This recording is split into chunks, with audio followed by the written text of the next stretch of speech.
Punjab police के नौजवान भी खड़े हैं और आवाम भी खड़ी है, जबकि ऐलान भी किया गया था कि मुहर्रम और हराम की वजह से आतिशबाजी नहीं होगी। इधर से आए हो भैया? पेशावर से आया है। तो यहाँ पे आज स्पेशली आतिशबाजी देखने के लिए ऐलान किया गया था कि मुहर्रम और हराम की वजह से, तो जैसे कि यहाँ पे पंजाब पुलिस की भारी नफरी मौजूद है, ठीक है, और उन आवाम को आगे पीछे भेजने की मुकम्मल कोशिश की जा रही है, जबकि यहाँ पे इतनी ज़्यादा ट्रैफिक जमा हो गई थी कि आवाम को इंतहाई मुश्किलात का सामना करना पड़ा था। तो इस पर आप क्या कहेंगे? आपको जब यहाँ पे ऐलान हो चुका था कि आज आतिशबाजी नहीं हो रही, तो फिर भी आवाम इधर ही खड़ी है?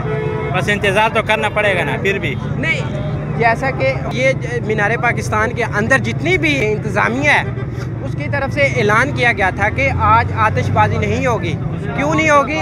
मुहर्रम और हराम की वजह से। बस वापस चले जाएंगे। हाँ बस ठीक है, जाए, ट्रैफिक रुकी है ना। तो इस तरह पंजाब पुलिस के जितने भी नौजवान हैं वो आप पे गुस्से होंगे, ठीक है ना। जब वो आप पे गुस्से होंगे, आप भी गुस्से होंगे, तो लड़ाई होगी, ठीक है। तो इससे बेहतर है तमाम दोस्त अपने अपने घरों में चल जाएं, जैसे कि ऐलान हो चुका था कि यहाँ पे आज आतिशबाजी नहीं होगी।